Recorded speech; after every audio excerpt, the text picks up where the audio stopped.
This episode of News Dump is brought to you by Upstart and Candid. So earlier this week, it was rumored that AT&T and Discovery Networks were formulating some kind of merger behind the scenes, with only a few select executives aware that it was about to take place.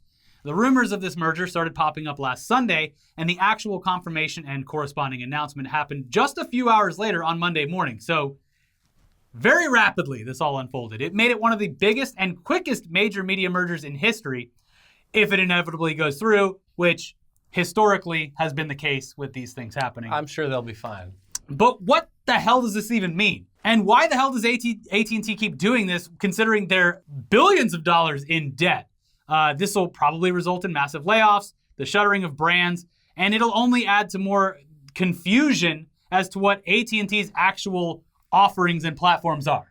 Yeah, AT&T is such a fascinating company because it has a 100-year plus history of just like pulling itself apart and then forming back together again. It's like the T-1000 of companies. Yeah. And this is just the latest example of that. Every few years, AT&T just morphs into something else. It loses a few body parts. It grows some new ones. Yeah. But AT&T will never go away. The government, multiple times throughout history, has forced AT&T to break itself up. Hey guys, you're getting a little crazy. And within 10, 15 years, it just finds a way Sneakily. to become AT&T again. Nobody's looking now. Yeah. Anyway, we've been over this a few times before, but these are all the same company. AT&T, AT&T Now, AT&T TV, DirecTV, DirecTV Now, HBO, HBO Max, and now Discovery and Discovery Plus. Somehow.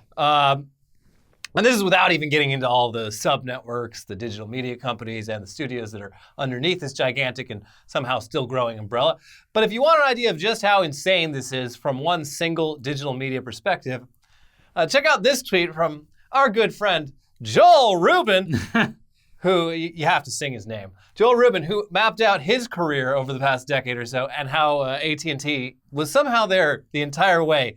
Like those footsteps in the sand, carrying him. Yeah. I looked down, 2 sets of footprints. So if you want an even more offensive graph, check out what AT&T has been up to since 1984, when the government thought that AT&T was looking a little too much like a monopoly and decided to break them up. Yeah, as you said before, essentially AT&T was Humpty Dumpty, except all the king's horses and all the king's men were executives, lobbyists, and government officials who looked the other way or helped them along the way and allowed Humpty Dumpty to not only put himself back together again, but allowed him to go around dropping his wallet on other eggs and just picking up all the pieces and grafting their broken bodies onto his, like some sort of fucked up king egg megazord. Humpty, we're going to bash that fucking little shell of yours, but we're going to look the other way. And also, here's some tape. Yeah. We're not seeing anything. I can't see it. Now, after AT&T had successfully reacquired its monopoly over the course of 20 years, it then started buying up a bunch of other stuff, like DirecTV, before ultimately merging with Time Warner, a process that was initially announced back in 2016 and was finalized about 2 years later. Lots of restructuring happened, lots of jobs were lost, and a large portion of the entire entertainment industry now belonged to this telecom. Yeah, and there's no shortage of stories about how AT&T and the newly formed Warner Media have had a negative effect on pretty much everything that has been happening at the studios, the networks, the subsidiaries, and just especially the entertainment side of all of that. We've covered a large amount of it. Everything from the Snyder Cut drama to the CEO of HBO, the longtime CEO of HBO, stepping down after nearly 30 years at the helm of what became one of the strongest forces in premium television movies because of creative differences. I don't want to work with them. AT&T. Yeah. Literally the guy who built one of the best entertainment brands ever to exist is like, no thanks. A guy you would think would be just a crown jewel for your company, a real asset. They managed to piss him off enough that he's just like, fuck it, I'm retiring. And let him go. We're just like, you know what, we'll do it without you. Yeah. As you'll recall, Warner Media announced and then launched HBO Max, their streaming service, which was competing against Netflix and Disney+. And we've said previously that HBO Max has actually turned out to be a decent addition to the streaming lineup. It's bolstered more recently by the fact that, at least temporarily until the end of the year, theatrical releases have been made available on the platform the day they hit theaters, which is cool. But also, their back library is actually because you get all of HBO massive, and a bunch of Warner. I like HBO Max quite a bit. And they have a lot of cool stuff coming down the pipeline. It's actually a good deal as long as you're not, splitting your wallet amongst the 10 options. Like if you're picking 1 or 2 a month, then you're getting a lot of content. We get all of them in my house. I don't do the math at the end of the month. We have to report on this show, so it's a tax write-off. Yeah, that's true. Now, even before Monday of this week, Warner Media already had control of so much of what we see, technically having their hands in more pots than even Disney, which is a completely separate but similar issue as far as monopolies are concerned. But what if they had a little more? Daddy's still a little bit hungry. Well, like we said, it was announced on Monday that AT&T was doing a deal with Discovery Networks, another media behemoth whose lineup includes channels like Discovery, Food Network, HGTV, TLC, Animal Planet, and so on and so forth. A lot of people that watch this show, maybe not exactly the hyper-focused section of America that gets all of the viewers to Discovery, but like stuff like HGTV and Food Network, they kill. Mass appeal. Yeah. Sidebar, I had no fucking clue how many episodes and seasons there's been of God, it's not Extreme Home Makeover. They're one of those house hunters. Is it House Hunters? I don't know. House Hunters International or whatever? I think, yeah, House Hunters. Or House Hunters? I'm pretty sure it's House Hunters. Has like over 1,000 episodes. It's crazy. And like hundreds of seasons. And at any given time, they have 20 separate crews all filming simultaneously. The money's so good that husband and wife from Flip or Flop broke up. He went crazy. Allegedly had brought a gun with him somewhere, and then they even divorced. They were like, "Well, we got to do the show." Yeah, so they did the show together after a messy divorce. That Discovery money. The Discovery. What? Look, the point is, Discovery is a humongous network, even if you don't watch the channels that are on it. But what is going on with this deal? It's pretty confusing, actually. It's because it's not just gulp. We're eating Discovery. It's a lot more nuanced than that, I guess. Yeah. At first, it seemed like through whatever deal they were making, that maybe the recently launched Discovery Plus would just get wrapped up into HBO Max, creating a damn near unbeatable streaming platform in terms of popular content. Like, wrapping those together and, not raising the price would be pretty insane. It would be like its own cable package, essentially. Yeah. But so far, it doesn't look like that's the case, at least for now. And it appears as though this merger will instead create yet another new company for some reason. But one that, and this is where it gets more confusing, actually isn't owned by AT&T, but will include a majority percentage of AT&T shareholders who are getting a piece of whatever the new company is. Yeah. The company split like AT&T shareholders get 70-something% of this new company, and Discovery shareholders get 20-something% of this new company, but AT&T doesn't own whatever it becomes. It's a Warner Media kind of thing. They're spinning off all of their media properties into a new company that is a merger between Warner Media, along with I guess, I don't know if DC Comics was even included in Warner Media. Maybe it was, but it's all that stuff merging with Discovery as a new company that that isn't AT&T, but has the AT&T, obviously the shareholders have a financial stake in it. Yeah. It's dumb. They're probably going to end up naming it Direct Now HBO TV Plus or something stupid. I think it's kind of possibly a good thing because one of the bigger problems with AT&T is they're a telecommunications company that doesn't know the entertainment industry. Only cares about profits and does not give a fuck about quality entertainment. So having all the Warner stuff back in a company that is primarily an entertainment company, maybe a good thing. Yeah, there's definitely going to be layoffs, but the end result might be better than it was with AT&T at the helm. I don't know. Anyway, here's the Associated Press. AT&T said Monday it will combine its massive Warner media assets, which includes HBO and CNN, with Discovery Inc. to create a new media heavyweight in a $43 billion deal. The deal, which isn't slated to close until next year, will create a new publicly traded company that will enter a streaming arena that has been flooded in the past 2 years with new players, including those owned by AT&T and Discovery, which operate HBO Max and Discovery Plus, respectively. The article also breaks down how this deal would affect consumers and those working for these companies, saying that, quote, nothing is likely to change for HBO Max and Discovery Plus subscribers for now. AT&T executives said on a call with investors that their plans for HBO Max remain in place. Going forward, the services could be combined in a number of ways. They could become part of a bundle, as Disney has done with its separate services, Disney Plus, Hulu, and ESPN Plus. They could remain separate or combined into one mega service. For employees working within these companies or their subsidiaries, obviously, it's going to be bad news for a lot of people in an industry that has literally been pummeled for the past couple of years before and during the coronavirus pandemic. Quote, AT&T and Discovery said the combination will save $3 billion annually that can be plowed into investments in content and its streaming service. That likely means layoffs when the departments are combined and restructured. Quote, unquestionably, there are going to be some layoffs, said CFRA analyst Tuna Amobi. Since being acquired by AT&T, Warner Media has already been through 2 rounds of layoffs, including a 5% to 7% cut in November, about 1,000 jobs. Now, in addition to all of that, this deal will almost certainly have a ripple effect throughout the entire industry, as other major companies like Disney, Sony, Netflix, and so on will be more inclined to acquire more companies, brands, and studios to go up against this behemoth, essentially resulting in an industry where 2 or 3 companies own everything and dismantle and destroy anything they don't care about, which might get in their way. Sounds like you hate capitalism there, Carl. We need to AT&T. So the good thing for AT&T is they were like $200 billion in debt or something. So this bails them out of some of that. They went down to the Caesars buffet, put the credit card down, and got a little too crazy there with the desserts. Can I return these crab legs? They're still good. They're still good. So yeah, they figured out a way out. But this is, look, hopefully this is better.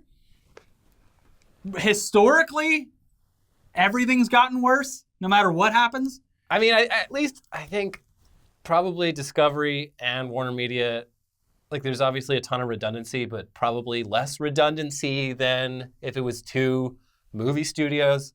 They definitely, Warner Media and Discovery both have their kind of their own worlds they operate in. Yeah. But yeah, there's going to be a lot of redundancy. Regardless, it should go better considering that a telecom CEO isn't in charge of an entertainment company. Yeah. At the very least, I guess. Anyway, to summarize, AT&T merged with Time Warner, creating Warner Media, but now they're spinning Warner Media off into a new company that combines Warner Media and Discovery Networks. It's a separate company, but the people who own shares in this new company will consist of a majority of AT&T shareholders. And honestly, we won't even be surprised if, as is tradition, AT&T eventually acquires whatever the hell this thing is that they've just made and kicked down the street. They'll probably go and be like, hey, why don't we own that in just a few short years? Why did we ever let that go? Hey, that's pretty cool. I'd like this now. Yeah. And also, quick side note here, which after all that information just seems comical, but actually would have been big news on its own during any other week. Warner Media announced during one of the calls this week that HBO is going to have ads now because they'll be launching a cheaper ad-supported version of HBO Max sometime in June that will cost $10 a month. Obviously, the ad-free option will still exist at its current price of $15 a month, but who knows how long either of those will stay at those prices, especially if AT&T cancels Discovery. Warner Media, whatever the new company is. If Discovery Plus is canceled. Passive voice. And then, they shove 90 Day Fiancé and My 600-Pound Life into HBO Max and then charge you more for the convenience. Who's to say? Yeah. I guess we'll just have to wait and see. I do like that Hometown show, though. Very soothing. Hometown? Yeah, it's a lovely Southern Christian couple that just trying to revive their local town with a couple of fixer-up. I don't know. Like, there's a lot to be said about how, actually very bad all those HGTV shows are. But it is a very calming, nice show. Anyways, while we're here shitting on Warner Media, if you weren't angry yet, this next story will certainly upset the most vocal parts of the entertainment-enjoying community because apparently Warner Brothers, quote, tortured Zack Snyder throughout the finishing of the Snyder Cut. Oh, come on, man. I mean, we already heard the horror stories about how Justice League was handled internally, the original Justice League, when things were handed off from Snyder to Joss Whedon. But apparently the abuse did not stop there. From a recent interview, as told by MovieWeb, quote, Snyder revealed that even when Warner gave him the green light to finish the Snyder Cut last year, he still felt tortured by the studio the whole time, saying, it was cool to do the Snyder Cut of Justice League, and that was fun and everything, but Warner Brothers still tortured me the whole time for whatever reason. They can't help it. I don't know why I'm such a fucking pain in their ass, because I'm not trying to be, honestly. If you analyze what's happened with Warner Brothers, it's not a normal situation. It's a once-in-a-generation bizarro situation. I just had an amazing experience with Netflix, and it was awesome, and we had a great partnership and an incredibly great experience. So the only thing I would say is that it's an unusual situation. I don't want to get in trouble either, but I'm not going to sit here and let them act like that and not... Look, they're the ones that have been aggressive, not me. I haven't done anything. Every day they turn around and do some weird passive-aggressive thing. So I don't know. It's weird. But look, like I say, I had a great time making Justice League. I'm super glad I got to finish it. Yeah, so... Leave Zack... Look, I make fun of Zack Snyder for being a hack filmmaker, but he seems like a genuinely nice man. Yeah, he seems like a great guy, and it sucks what happened to him at multiple points, and he has made some stinkers. That's for sure. He's made some good ones, too, He's made some great movies, too. My big problem with Zack Snyder is that he has his wheelhouse of dumb action movies that aren't trying to be smart or anything like that. He's great at that. But then, somewhere along the line, he got it in his head that he's some sort of fucking artist.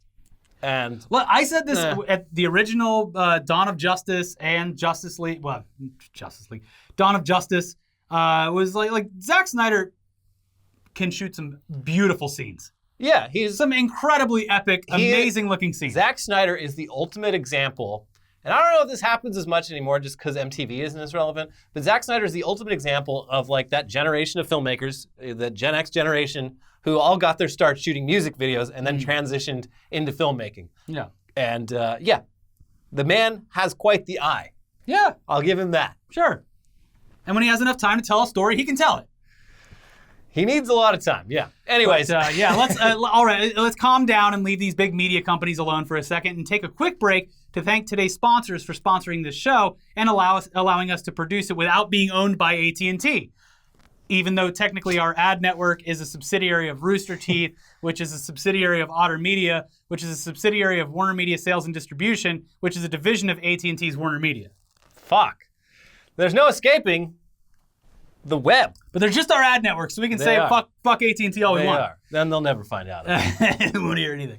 Now, when it comes to paying off debt, it can often feel like an uphill battle. High interest rates resulting in minimum monthly payments keep you in an endless cycle of debt. Upstart can help you get ahead. Upstart is the fast and easy way to pay off your debt with a personal loan, all online. Whether it's paying off credit cards, consolidating high-interest debt, or funding personal expenses, over 500,000 people have used Upstart to get a simple, fixed monthly payment.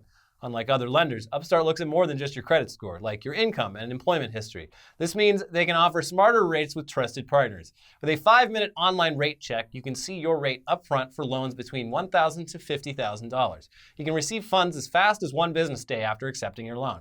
Find out how Upstart can lower your monthly payments today when you go to upstart.com/newsdump. That is upstart.com/newsdump.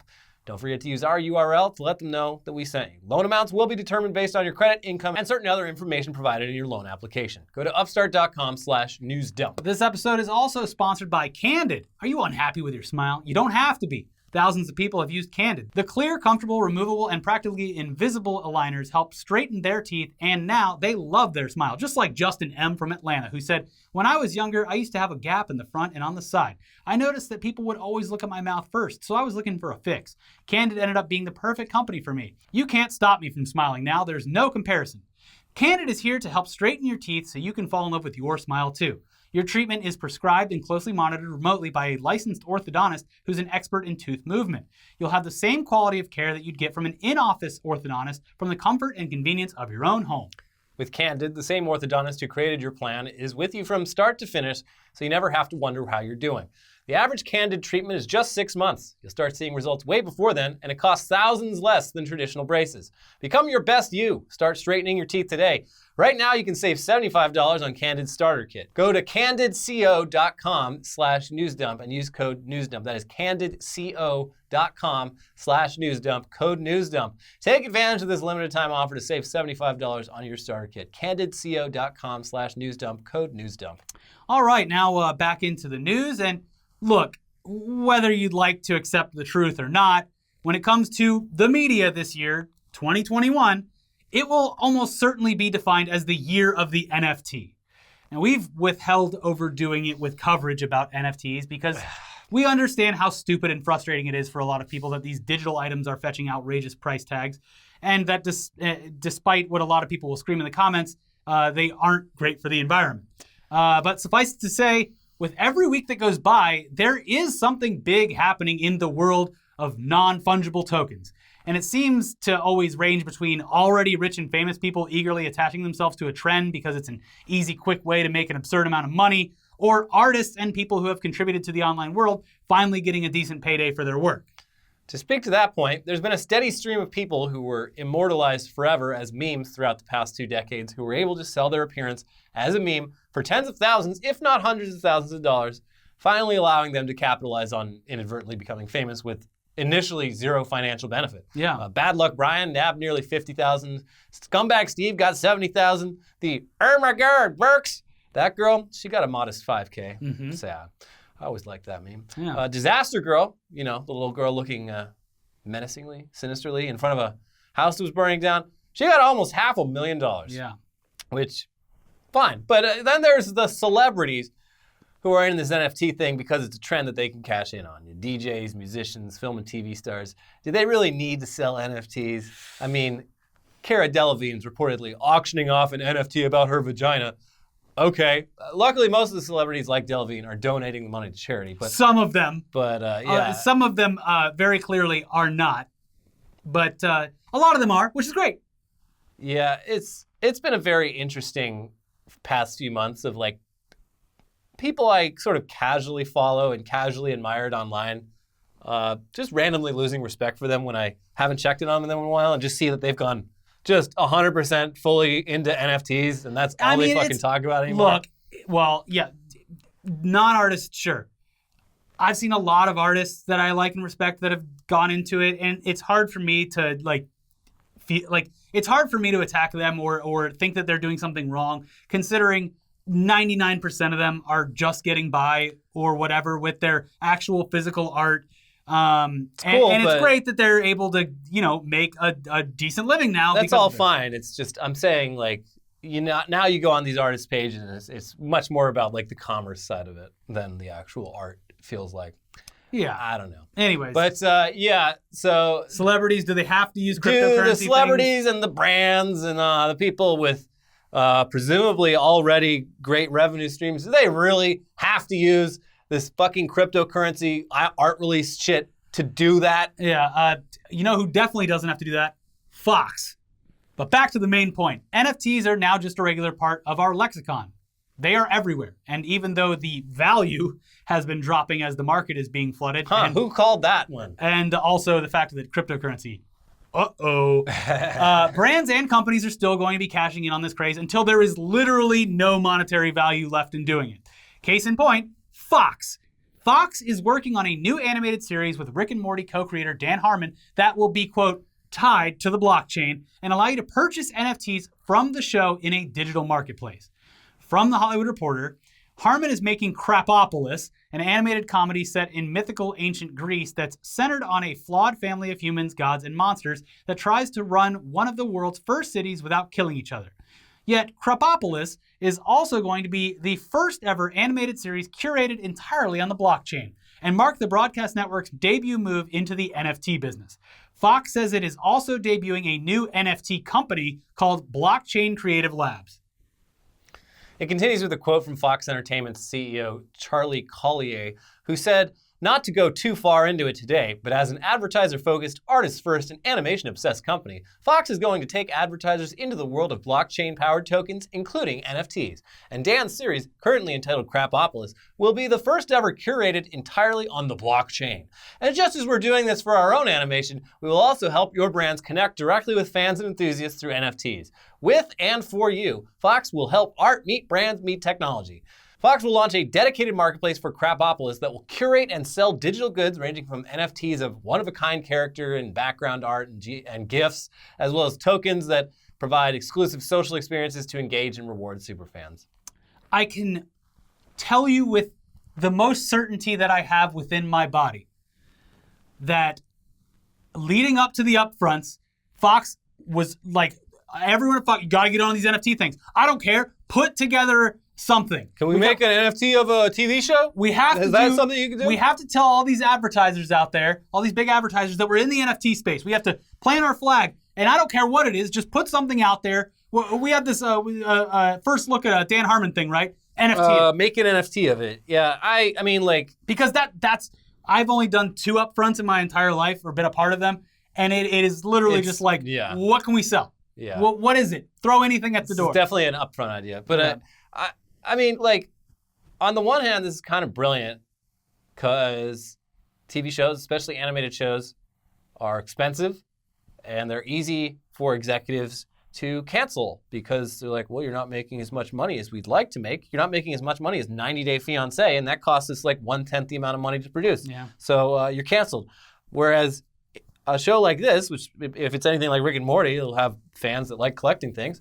They'll probably be able to secure a lot of their budget funding just through selling a couple fucking animated GIFs per episode or something like that. Yeah. Which is cool if it works out, but also I don't like the precedent that it sets where like, if this catches on, then every fucking show is going to be That's what I'm selling saying. NFTs and stuff. This year is going to be looked back on as like the year of NFTs. Obviously, there's a lot of terrible, normal shit happening, politics, war, crime, everything, social unrest. But as far as like the media goes, this is going to be like the year of NFTs. Yeah. Fox kind of rubs me the wrong way. Again, independent or low budget studios maybe doing this to bolster the expenses. Maybe, I don't know. It's strange. I really hope that what everyone's saying online is actually true and there are new technologies being developed and deployed that reduce the environmental impact of all of this. Because to me, it seems like Fox is just going to be like, yeah, these are NFTs. And it's like, is it really though? Or are you just selling an animated GIF? Yeah, I don't know. I mean, in the meantime, like, but they've sold, the fucking Adult Swim has sold millions of dollars worth of Pickle Rick toys and all this shit. So, like, what's the difference? I mean, it's cheaper for them to make. Yeah, it's cheaper to produce and distribute, I guess.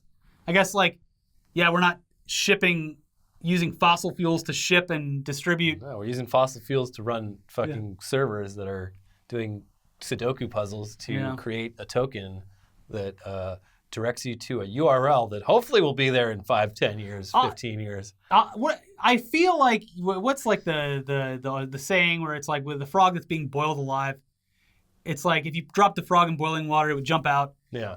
I feel like so much weird, dumb, random tech and political shit has happened in the past 2 years that, like, just if you took someone from just 2 years ago and brought them to 2021, it would be as insane as bringing someone from the 90s to like the year 2015. Like, it's absurd. We're boiling alive in this, and actually physically boiling alive because of climate change, which is not being helped along by both cryptocurrency and NFTs. No, it's not. Anyways, since we're on the subject, it was also announced this week that Rick and Morty is getting a spinoff on Adult Swim.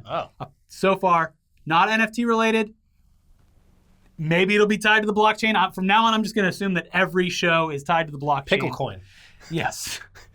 From Collider, Adult Swim is giving Rick and Morty a short series spin-off about the Vindicators. Oh, hell yeah. Yeah, the intergalactic superhero team which debuted in the show's 3rd season.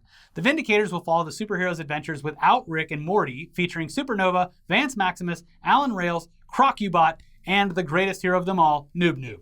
The short series is probably set before the events of Vindicators 3, The Return of World Ender, the first and last Rick and Morty episode featuring the super team, which was almost completely decimated by a series of death traps Rick put in place after getting drunk. So that's cool. Yeah, the Justin Roiland's show, Solar Opposites, which I believe is a Hulu show, is also very good. He's a very good writer.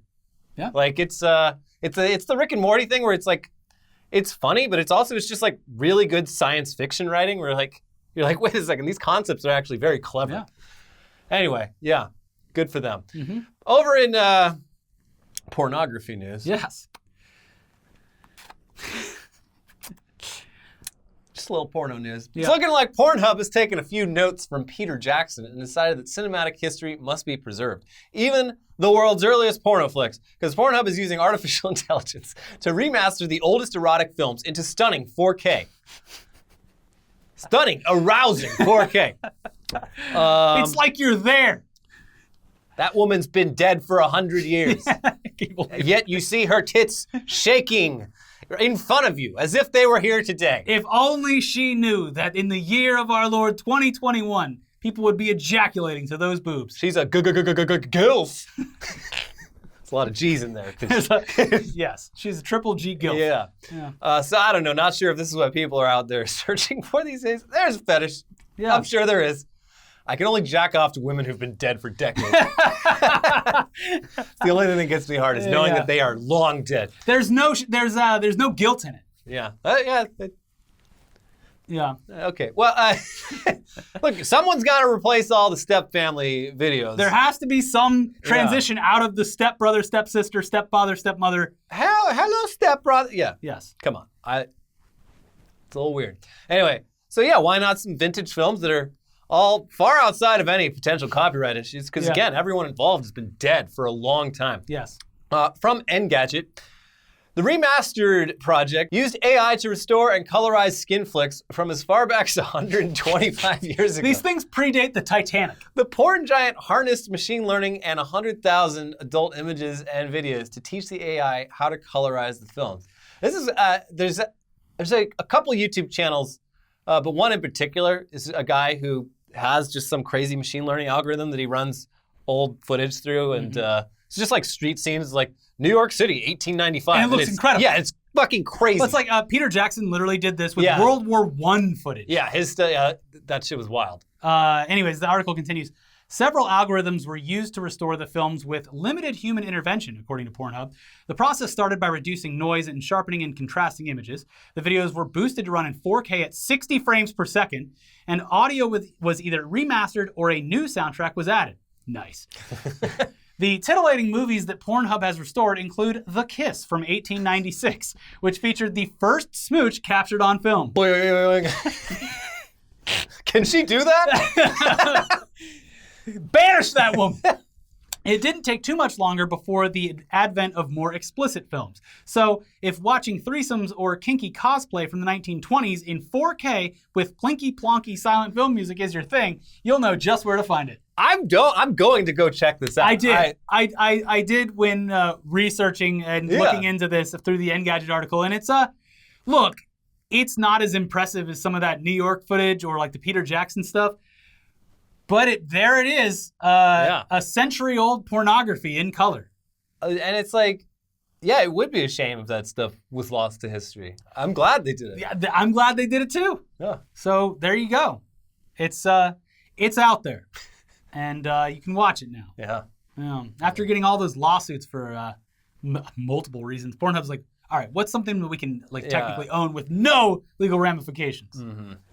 So that woman is clearly 140 years old. Yeah. What's she gonna do? Sue us from the grave? Mm-hmm.